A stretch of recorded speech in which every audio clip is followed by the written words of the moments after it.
This is Super Investors and the Art of Worldly Wisdom. I'm Jesse Felder.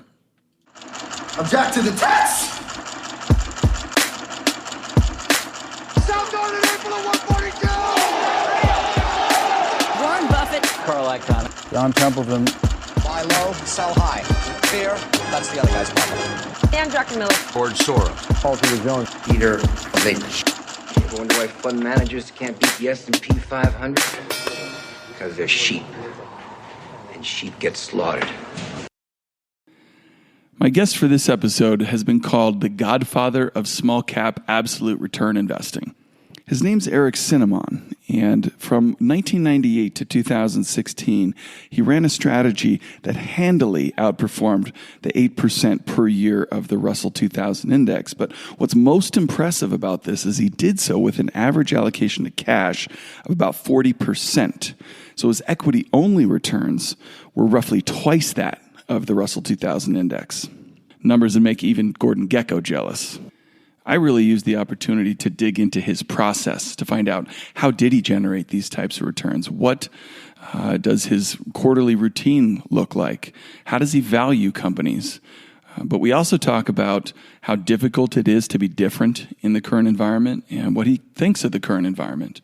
But I don't need to talk it up anymore. Please enjoy my chat with Eric Cinnamon. Eric, welcome to the show.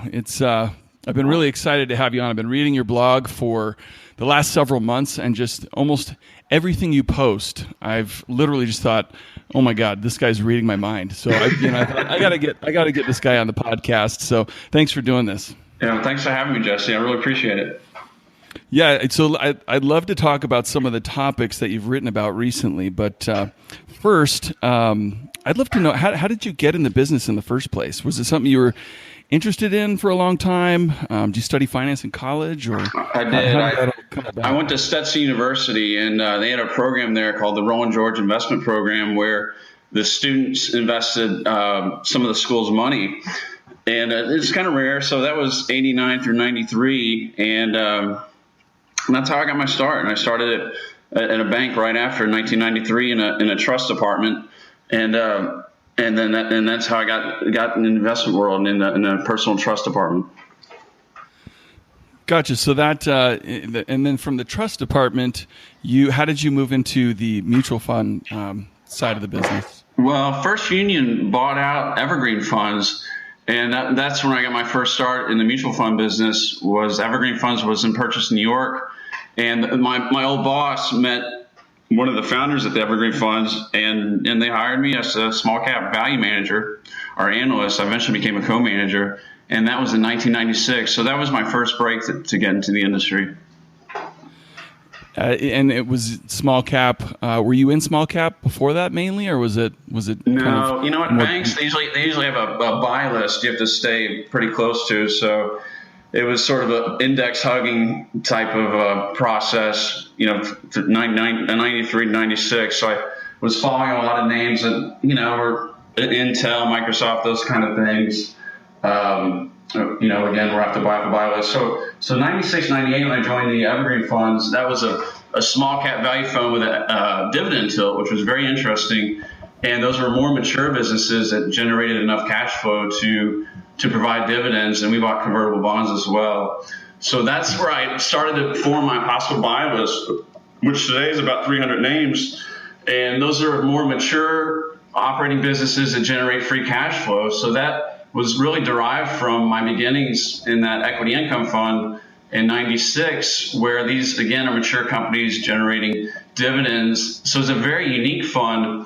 Because most people think about small caps, they think of go-go funds and, up 15, 20% a year. But these were pretty mundane companies that grew more in line with nominal GDP, not necessarily startup small caps. So, and then people think too, another thing people think is small caps are kind of startups. But there's a lot of niche industries out there that are small cap businesses, small cap industries. They're just smaller industries. I always like to use Oil Dry, the market leader, cat litter as an example, but cat litter is not it's not a large industry, but the business itself generates a lot of cash and actually has a pretty good dividend. So actually, that's when I started following oil dry, or originally bought oil dry, was in 1997 and still follow it today.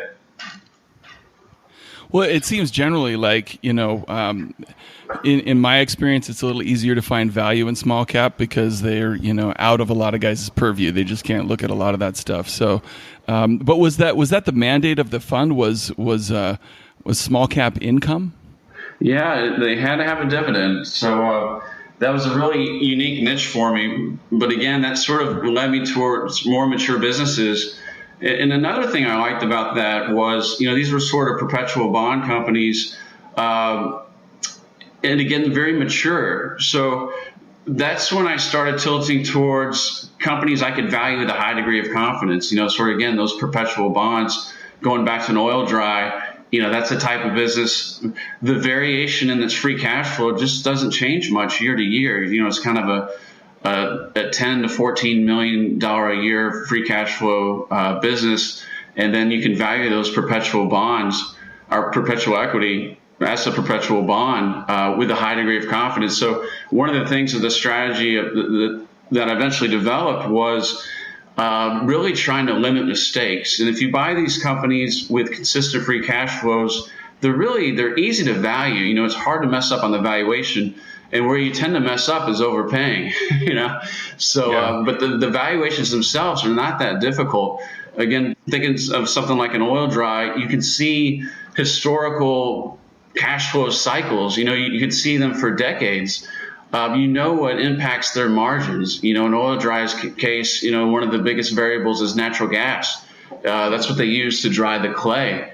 And, the gross margins will fluctuate from, say, 22% to 30%. But a lot of that is the input cost. But you can see that over time, what it impacts that. And then you can get a good feel for the margins to expect from the business. And then you can get a good feel for normalizing that cash flow.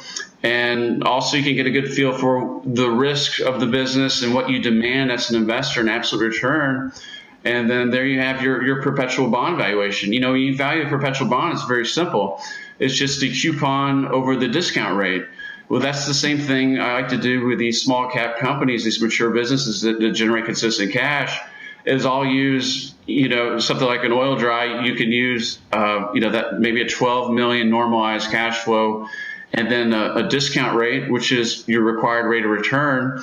And, I'll use a 10 to 15% discount rate, and we'll talk more about that, how we come up with that, and then subtract the growth rate. What's nice about these companies as well is the growth rates are fairly easy to determine as well, because if you're a mature business that's been in, business for decades, you're usually growing more in line with nominal GDP. These aren't, cat litter is not going to grow 15, 20% a year. Let's hope not, or we'll be overrun with cats. It's more in line with household formation. So these are growth rates that are typically 2 to 5%, nothing too aggressive. But again, that's another way to limit mistakes, is not trying to speculate on growth rates. Just go with the companies that grow more in line with the economy. Yeah. You said a few things there that all kind of revolve around one thing. I thought of the, quote, I can't remember if it's Buffett or Munger, but they say, we're not trying to be really smart. We're just trying to not be stupid, which is, I think, a good way to think about investing is to try not to make stupid mistakes. If you can avoid those, you're way ahead of the game. And that's exactly right. So we've had, one of my favorite slides in a recent presentation was the batting average of the strategy since 1998. And, the batting average was around 85%. And people say, wow, that's really impressive. And then they'll see I list every stock that we've made money in, every stock where I've lost money.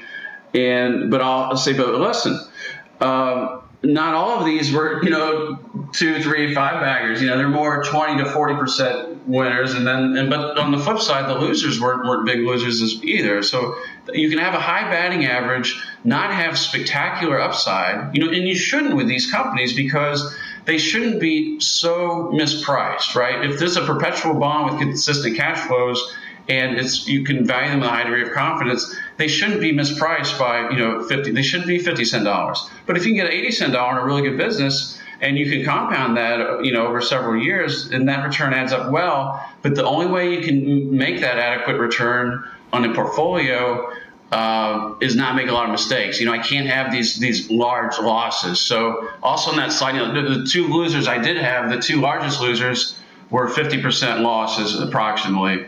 But I had two, over 18 years. That's okay. You just can't have these huge permanent losses of capital. Those can be just devastating to long-term performance.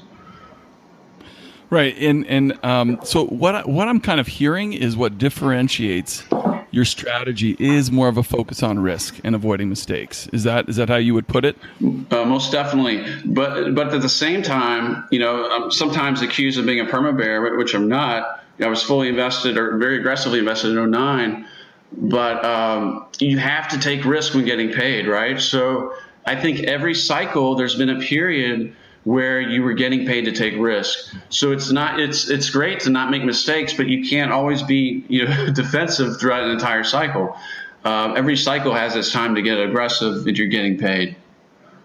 Sure, but it's waiting for those opportunities where it makes sense to take the risk because the potential reward outweighs it. I just think that it's so different. It's so refreshing to hear something like this because the focus on risk is just, if there is any focus on risk today, it's focus on 3-year beta. It's focus on 5-year beta, right. Which, right. in today's world, what's happened the last 3-5 years? Nothing, Well, so that's right. Well, you have a low 3-year beta. Risk.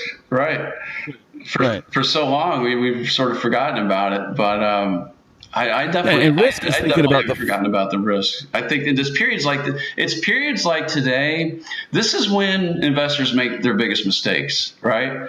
It's not in March of 2009, it's in 2007, it's in 2016, 2017. This is when we screw up, right? When it just appears nothing can go wrong. I was on Yahoo Finance yesterday, and there's an article pretty much saying that nothing can go wrong right now, and now's a great time to invest. But this is exactly when most people make mistakes. They start extrapolating. It's the same thing with that 3-year beta. You extrapolate that 3-year beta indefinitely in the future, and as soon as everybody starts extrapolating, is the worst time to actually start extrapolating that stuff. So, So I'd love to. You're known as an absolute return guy. In fact, that's the name of your blog, right? Absolute return investing. Yeah, pretty original. But I mean. I think it says a lot about how you think about risk, in just understanding what absolute return is. Could you talk a little bit about that and how that what that means to you? Well, as far as risk goes and absolute returns, for me, you talk about beta and people view risk as beta volatility. And I'm not the only person that has said this, but obviously from an absolute returns perspective, I hate losing money. One of the things when I was managing money is one thing I hate losing money more than my own money is I hate losing other people's money. And that all revolves around the price of assets, right? So, this is all obvious stuff. When you overpay, you're taking considerable risk. And that's, to me, the biggest risk in investing is overpaying. So, as I always say, why overpay if you don't have to? And that comes back to one of the core concepts of my strategy, or the absolute return philosophy. If you're not getting paid, don't take risks. There's no reason to take it. Why should I overpay? It's unnecessary. No one has a gun to my head. When I see my possible buy list trading at 2.2 times sales, I know these companies well, and I know historically they should trade at half of that. The valuation. And if I know I could lose 50% of my capital by investing today, why would I do that with my own money or other people's money? And a 50% decline in small caps is not uncommon at the end of a cycle. The past 2 cycles, that's exactly what we've had. We've had 40 to 60% declines. And if you just get back to a normal sort of price to sales, and I use that to sort of to smooth out the earnings cycle, because that could be, when you talk about extrapolation, I think earnings cycle people do a lot of the extrapolating. One of the most, I think, dangerous risk in investing is extrapolation risk, and I know you touched on that in the past. So for me, risk is one of the things I like to do is just avoid it. It's not necessary to take it. So why do it if you're not getting paid? So historically, my strategy, since '98, I've been fully invested, and I've also had up to 90% cash. And that, well, we talked about my time at Evergreen. Fast forward my time to 1996, and that's exactly the position I found myself in was 85, 90% cash. And as I like to say, the market put me in checkmate. And I felt if I were to get invested, I would lose people's money. So, the only alternative the only decision I thought I could make would be to return the capital. And that had everything to do with risk and an inadequate return.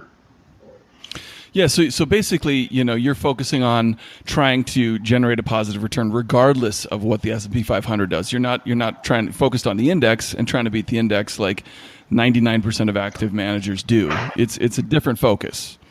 Exactly. Relative return investing has taken over the industry, and it's one thing I try to do throughout my career was being an alternative to that. But I have not succeeded in relative return investing, because I think it's taken over. And now we have the passive investing craze. So it's interesting. I think our industry, the asset management industry, is this sort of trapped. It seems it's really over the time has gravitated more towards relative return investing. Sort of that focus on the indexes. But what happens when everyone does that is no one's different, right? And then what the industry's done to itself, I think, because so few are willing to be different, that, if you're not going to be different, why not buy an index fund, right? I mean, I don't think passive investing is necessarily a good idea right now, but if I was to choose between a closet index or a passive fund, I would probably buy a passive fund. Well, just to, saving the fees, why pay a guy to tweak the 500 stocks, Exactly. It makes no sense. But you've kind of hinted at a couple things too, about, you hate losing money, but you hate losing other people's money even more. And I think that's another rare quality on Wall Street. I don't think, a lot of people are focused on that. And, because it's essentially all these funds and, the ETF boom that we've seen is all about generating fees, for Wall Street, regardless of what happens to the people buying them. You wrote a blog post recently that I tweeted it, and it really, really resonated with a lot of people. It was, I think it was called Loyalty, Prudence, and Care. And in that post, you essentially asked the question, how do you exercise reasonable care in managing people's money in an environment where it seems to be all risk and no reward. How do you do that? And I think that's a great question that a lot of people are wrestling with. A lot of advisors and out there are wrestling with. Obviously not Wall Street and these guys creating a lot of the ETF products that are out there today, but there are advisors out there trying to figure this out. What do you tell them? It's a great question. I was before I recommended returning capital back, I was going through my possible buy list of 300 small cap stocks, and just I did it daily, and I was on the weekends. I was trying to find some way, because this is an 18-year track record. I didn't want to stop. This is my dream job. I wanted to find some way to at least own enough equities to generate a positive absolute return, or an adequate absolute return. But I couldn't do it because the valuation this cycle, and this is what differentiates this cycle from past cycles, or the past bubbles. We had the bubble, the tech bubble, and the housing bubble. But in those periods, tech bubble, there was tremendous value in the tech bubble. It just was not in tech stocks. There was a lot of mundane old economy businesses that were selling at very attractive discounts. They were at 10 to 12 times earnings. The same businesses today are 30 times earnings, for the same type of growth and same type of businesses. And then, of course, the mortgage boom and housing boom, that was a little broader over valuation, because that credit growth didn't just benefit the banks, the financial industry. That credit growth spilled over into the economy.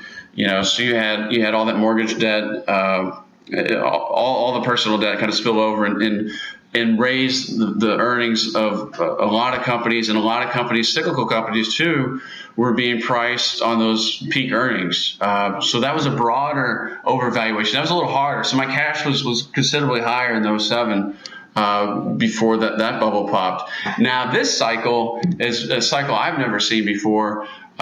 People often point to valuation metrics showing how this is one of the most, if not the most expensive cycle in the history of the stock market. But I think what people don't talk enough about is the broadness of the overvaluation. And, you look at that in the fixed income market, junk bonds, sovereign debt. It's almost anywhere you go, you go to private equity, but isn't everyone in private equity now? I always talk about, I can see myself in a room full of asset allocators, and they're like, how do we get this efficient frontier to shift up and to the left, And all you do is you find the highest return assets over the past few years, and you just slap that in your model, and then your efficient frontier moves up, and then we wonder why small caps are trading where they are.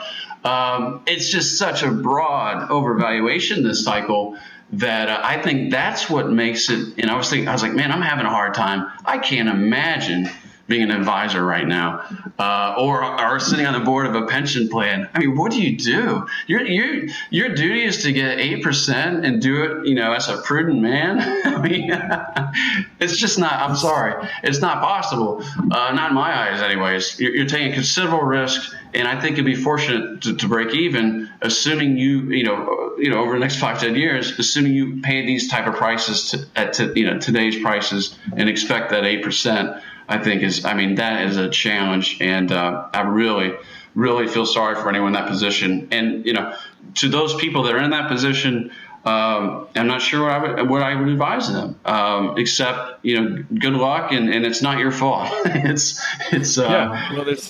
I've heard some interesting thoughts on the matter. I mean, obviously.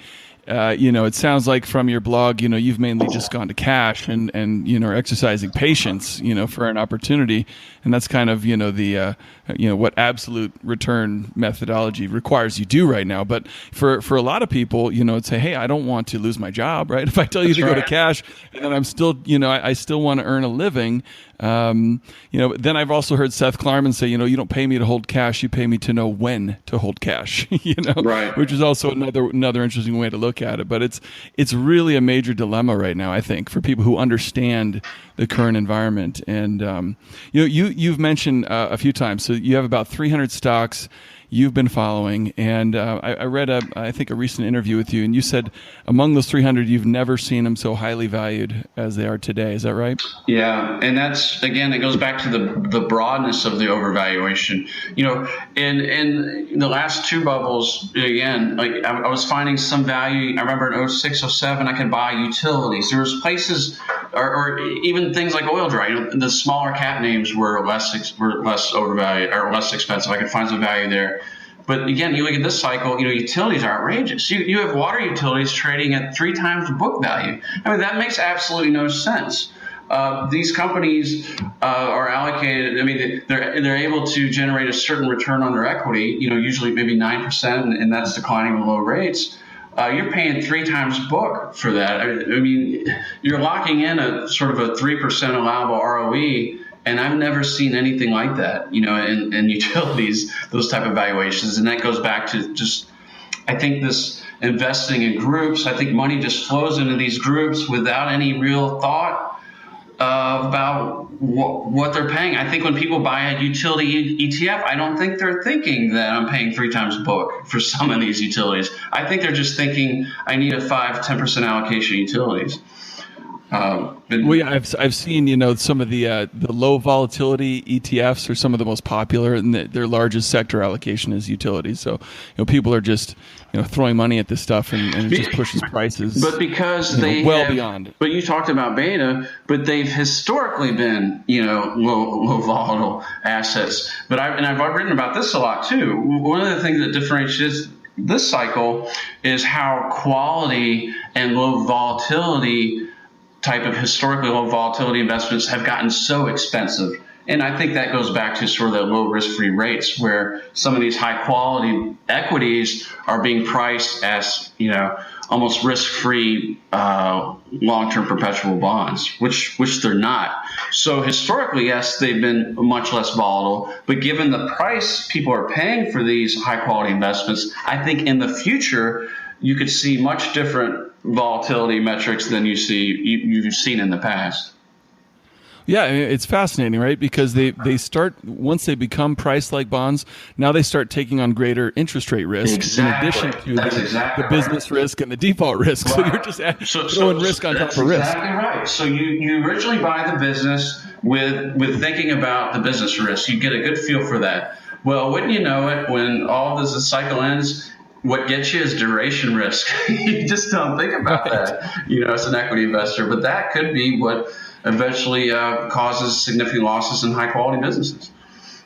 Is another fascinating thing to think about, too, and I think you brought it up in this piece that you wrote for, was it Value Investor Insight? And I'll link to that in the notes to this show. But I think you mentioned, the valuations are far higher in small cap. And the way that I look at this is, the median price to sales ratio on the S&P 500 is 50% higher than it's ever been in history. So that the pervasiveness of the overvaluation is so high. And in small caps, obviously that's where they're getting the distortions are probably most obvious. But you talk about some liquidity risk in these things. Right? They're not nearly as liquid as the S&P 500. No question. And I think the passive investing and ETF investing is going to amplify that risk. And I don't think we know how that is going to unfold. I've worked with small caps now for over 20 years, and I don't think you really, without experiencing that bid disappearing, I don't think a lot of investors appreciate liquidity or the difficulty in trading some of these stocks. If you have a $5 million position in a $200 million business, it doesn't seem like that big of a deal, but try to get out, in one day. And that sounds, like maybe that wouldn't happen. But if a whole group of ETFs owns 30% of a $200 million company, and they have a 10%, 20% outflow, that's what we're going to see. And the bids will disappear. And, working with small caps for so long, I've seen the bids disappear. And I remember in 2008 buying, and I remember the broker or the trader asking my limit, and I said, well, what do you think? He said, well, there isn't a bid, so you decide. There wasn't a market. The bid disappeared, and we were the only buyer, and that was awesome because you could pick your price because there were such large sellers that they were so price insensitive. They had to sell, they had to sell that day. And I think that's what we may see. And I think one of the next great opportunities will be is when these passive funds get those outflow tickets. And, as a fund manager, you get it every day, you get an email with your inflows and outflows. And for me, that was okay because I had a cash buffer. I didn't have to sell that day. I could go gradual. The passive funds don't have that option, right? When they get the outflow ticket, it has to be sold that day. And if you're talking about an illiquid stock, and even if it's a liquid stock, if there's enough passive investors needing to get out that day, and remember, passive investors now make up the largest holders of these equities. And if they all have to sell the same day, they all get the same tickets, who's going to buy, right? I'm not. I'm going to wait for much lower prices. Seen it before. Right. Yeah, it's something that we've never seen before. No, and it's not like there's not margins of safety now, right? We're so far away from fair value in a lot of these stocks. A lot of value investors are going to wait, right? They're not going to buy the first little dip. And I remember, was it 2016? We had a small decline in August 2015 was the last decent one, I think. Is that when you shaved your beard? In January, yeah, I shaved my beard in August 15. That's why I'll never forget that one. But then we sold off again January 16. Okay, so I remember that, and I remember starting to add to positions in that little sell-off, but prices were nowhere near where they needed to be for me to get aggressive. So when you get to these levels, when you get to 2.2 times sales on a possible buy list, it does, you don't start buying at 2 times sales, right? I mean, and plus, if you look at the earnings cycle where we are, earnings margins are so high right now. if you normalize, that's another issue investors will have, is the next recession, assuming we have a market sell-off in the next recession, that PE does a funny little thing when earnings fall. So It's going to be extreme. Look, I'm all cash now. I'm not managing money, but I'm so curious how this cycle ends. And I just think it's going to be so fascinating. And I think the opportunities are going to be wonderful. I have no idea when. And that's one of the reasons I recommend returning capital, is acknowledging that this cycle is so different. It really is different in many ways. And the timing of it is, I'm a horrible market timer. I don't know when the cycle ends. But I think it's going to be really neat. I'm really looking forward to it. Yeah, it's fascinating. We talk about passive ownership, and you're one of the first person, people I've read to talk about that. The risk to, if you are selecting individual securities, you have to look at that, right? As what is the passive ownership here? Because that could potentially create more risk than just you would see in a normal sell-off. So that's something that's fascinating to think about. You also, I think, talk about in another piece that I read, discount rates. Right. That's, we're talking about extrapolating, investors are extrapolating low interest rates way out into the future, not just, peak of the profit cycle potentially out into the future. They're extrapolating, not to mention, secularly, huge profit margins right. off the charts. They're extrapolate that in the future, but extrapolating low interest rates way out in the future too, and through their discount model. So I want to kind of dig into your process. No, that's right. So you think about what Buffett said recently, that kind of valuations make sense with interest rates with interest rates is slow. I mean, with all due respect, I just disagree with that. I think interest rates are artificially set, and they don't make a lot of sense to me. And I think valuing a perpetual risky business with your foundation being risk-free rates, I think is asking for trouble. Your starting point on a volatile cash flow, value of volatile cash flow is going to be 2%.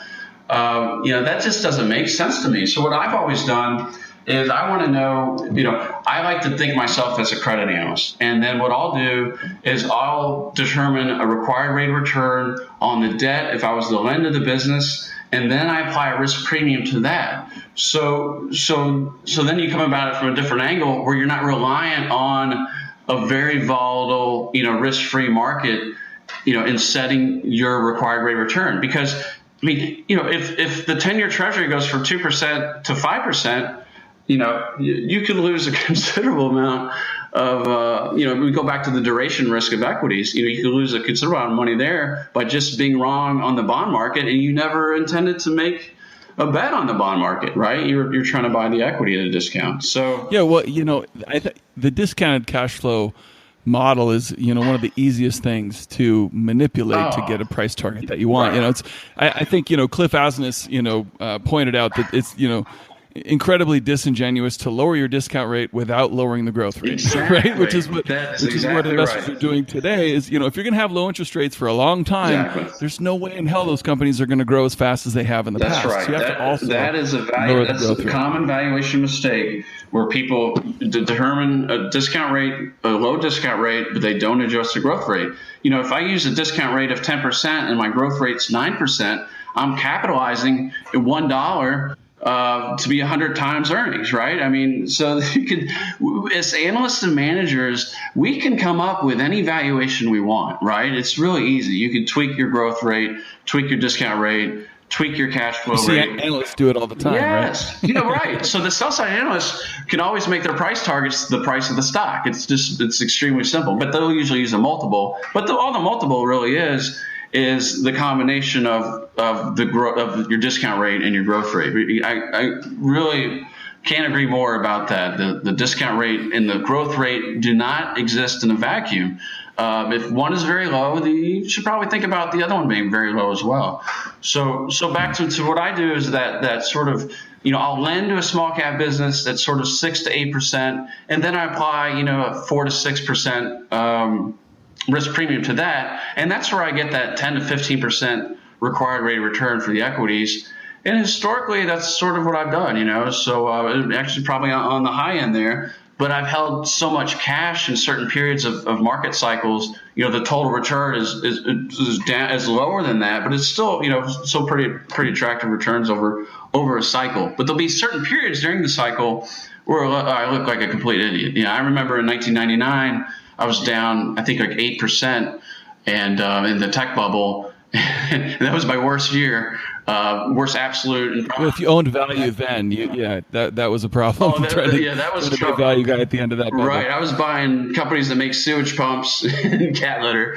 That didn't work very well when people were buying technology stocks. But But it worked tremendously well over the next few years when the NASDAQ bubble popped, and then the money seemingly flowed out of those things and into value, which had an awesome year in 2000. Yes, 2001. that's right. So there was so much value in the tech bubble that once the tech bubble popped, which was nice, right? You actually could make money in a bear market, and that's another thing that's very different this cycle. We talked about the advisors and the broadness and overvaluation in a lot of asset classes. I think that's the biggest challenge for advisors right now.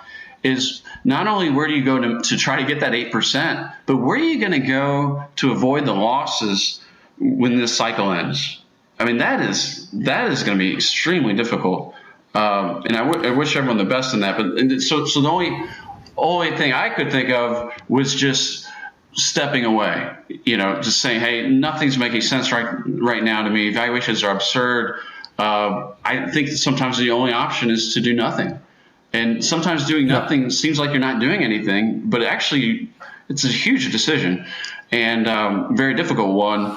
And I think I think it's a very important decision, but you don't know until the cycle ends if it's the right one. So you'll incur a tremendous amount of opportunity cost for possibly years. We don't know. But if you can recoup that through better opportunities, and say you get those 60, 70 cent dollars in the market when valuations revert, then you can make that up very quickly. So I remember in 08, 09, it wasn't just protecting capital that allowed me to catch up quickly. It was the opportunities that came up once the cycle ended. Tremendous opportunities in 08, 09. That's where you can catch up extremely quickly and surpass, if you're into relative investing, surpass your benchmarks, which I'm not. But if you are, you can really catch up so fast, thousands of basis points quickly. Yeah, and that's just a function of having a discipline, right? That requires you to wait for those opportunities. But Jesse, most people can't do that, not just from an emotional standpoint, but many professionals have mandates. There's so many things that make it almost impossible for a lot of people. I've gotten a lot of emails from managers and analysts. They're like, man, I believe what you're saying. I really appreciate it, but I just can't do it. It's just not possible. So there's a lot of investors, I think, that think like we do, sort of the absolute return mindset, but they're trapped in that relative world.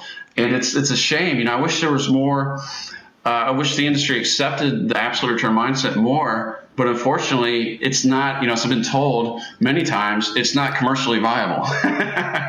Well, absolutely right. Because, I think trying to get people to do, think about, and this is another challenge that I think advisors are having today, which is trying to convince people an absolute return process is the right thing to do right now, because they just see, the FANG stocks going nuts and wait, why don't I want to own these?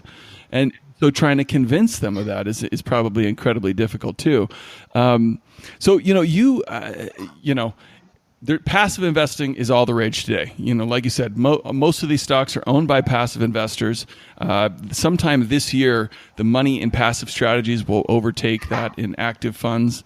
So being an active guy is, being contrarian, right? So then being absolute return, within the active space is contrarian within contrarian, right? So it's super difficult to be a contrarian in any respect. But then also, being a contrarian within the industry, like you said, the industry is just not going that direction. Absolute return. So how many are left? How many are left, Jesse? Have you looked at the Fidelity Contra Fund lately? Yeah, is it loaded with fangs? Yes, it is the FANG fund. I'm sorry for getting off topic. No, that's fine. So, I guess it's, being a contrarian in any sense is difficult. It's challenging. Like you said, there's times where you just look stupid. How do you deal with that on an emotional level? Oh, yeah, that's something I just had to deal with very early. Just that willingness to look different. And like you said, you have to be comfortable with looking stupid. It's I remember my first cycle, the tech bubble. I didn't cope with that very well. Everything I'd done prior to that, my career just worked out perfect. It was funny, that sort of 93 to 97, when I started in the business, we were in the midst of a very healthy profit cycle. And everything I bought seemed to work out. And I didn't realize it at the time, but I thought I was smart and a great investor. But in reality, I was just riding the wave of the profit cycle. Nothing, it was hard to mess up. But then in 98, 99, the tech bubble hit and my world turned upside down. I went from thinking I was a genius, I could do no wrong, to, I thought my career was over. In fact, that's how I got my MBA, was in 1999. I thought my career was over. So I said, I might as well go to business school. This obviously isn't working. I don't know what I'm doing. So that was hard on me. In fact, I lost a big patch of hair in the back of my head. It's called alopecia. And that was from the stress of the tech bubble. For about 18 months, everything I owned went down and everything tech went up. I was down 8% and the NASDAQ was up, I think, 86% in 99. So that, I think, was by far the most difficult cycle for me, because it was my first experience with looking so out of touch, and just having such poor relative performance. And then the housing bubble, it was still hard. But then I had, I think, my process down, and I saw how the tech bubble ended and how you can do very well in this type of strategy. So then it became more of a less emotional, I think, and became more structured in my process. And I began to I think I followed it better. I think I did a better job in the second cycle, emotionally as well. And this last cycle was, it still is very difficult, but I think I've managed it very well. And I think that was one of the reasons too that allowed me to return capital, recommend returning capital, is I was very confident in the ending of the cycle. Again, but the timing, I'm not. But I was very confident in my valuations, the process, and that absolute return mindset. But as far as the timing, again, no idea. But I was okay with looking different. I think that just takes some time. To look stupid just takes practice. I've been very good at it. Every cycle I've looked extremely out of touch and very unintelligent. But at the end of the cycle, what's that saying? Would you rather look like a genius before or after the cycle? I always pick after, because that seems to work out better. Well, it's funny. I think that willingness to look stupid is, a requirement of being successful at almost anything. One of my first golf instructors told me, you got to be willing to hit a really bad shot, really embarrassing shot, in order to hit a good shot. And I know you play tennis and walk, and the physical stuff always helps me kind of get away from the markets and get some mental regrouping. It's funny you bring that up. My analyst, when he started with me, he was out of shape. And so this was his first cycle. And of course, QE3, that was a very difficult time for us.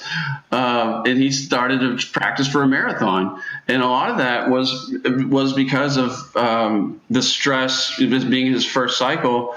And it helped him, that physical, the running, the fitness. He lost 50 pounds. It was in great shape.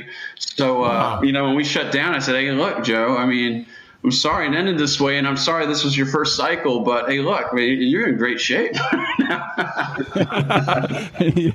some good benefits come from looking stupid, or at least you feel like you're stupid. Yeah, at every peak of a cycle, I think I exercise more. It's probably the best thing you can do, and you got to get away. And the market is so noisy in periods like this, where so much doesn't make sense. And if you try to make sense of it, you can almost start to obsess about it. and it's just not healthy. And getting away and exercising, going for walks, go to the pound and get a dog. I mean, that's probably the best thing you can do right now, and go for long walks. Yep.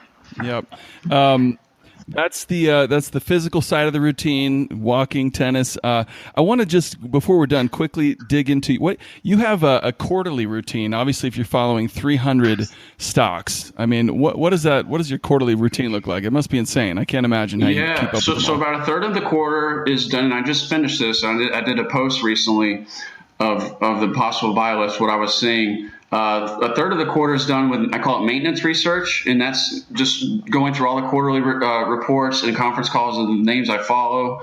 And the other third is done doing in-depth portfolio research on names in the portfolio. And right now I don't have any, so that's a little different. So that extra time, less work these days. I'm able to do more maintenance research. And the other third of the quarter, usually sort of in the quarter where there's fewer earnings reports, that's usually when I do a lot of my screens and work on new possible buy ideas, because names do come off the list and names go on. I'm always trying to improve the possible buy list, and some companies get bought out. So that's how I spend my quarter. And I just finished up sort of the busy period. And what I'll do is I'll form my macro opinion through that possible buy list. If you follow so many names, you get a good feel for all the different industries. And then you can learn about where we are in the profit cycle, because I normalize profits. So it's very important for me to know, if we're in the peak or the trough. So it just helps me normalize. So that following so many names I found to be very beneficial in just knowing where we are in the economy. I kind of joke I'm sort of a bottom-up economist. So it's really helpful in, again, normalizing and knowing where we are in the profit cycle, which for me is essential in getting that accurate valuation. Well, yeah, I only came across your blog a few months ago, but just through the last two earnings seasons, it's been fascinating to read your thoughts on those macro trends, but coming from a bottom up, perspective. So, I tell everybody, even if it's just for that one reason, to see what Eric thinks about, where we are in these places, just because of what you're reading in your companies, it's, makes it worthwhile to visit the blog. Yeah, so, and I actually put the commentary together, the management commentary that I find interesting, that helps me form my macro opinion. It's usually like 30, 40 pages. So if anyone wants to email me, and they can, and I'm always happy to send those out. So it's a long read, but every time, if you read it, I think you'll get a good appreciation for the process, and I think you'll come away with getting a good feel for where we are in the economy. Yeah, just go ahead and add me to that email list. I'd love to see that stuff. So, hey, thanks, man, for doing this. I really appreciate it. I think, I'm just really grateful to be able to share your thoughts and expertise, with my audience. And really, I'm just grateful to you for doing this. Thanks. Thanks a lot, Jesse. And thanks for your interest and checking out my blog. I really appreciate it. And that's it for this episode. I really want to encourage everyone to check out Eric's website at ericcinnamon.com. That's ERIC, cinnamon with a D on the end.com. And on his site, he's got a box where you can sign up for email alerts to his posts. And for all kinds of notes, charts, etc. related to this episode, visit thefelderreport.com. I'll put up all kinds of fun stuff about Eric and what we talked about today there. So thanks for listening, and until next time, buy low, sell high.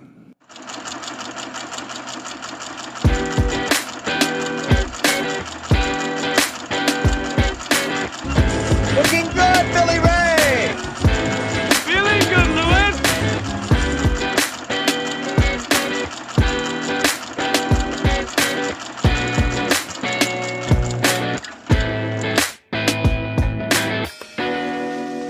Man looks in the abyss. There's nothing staring back at him. At that moment, man finds his character. And that is what keeps him out of the abyss.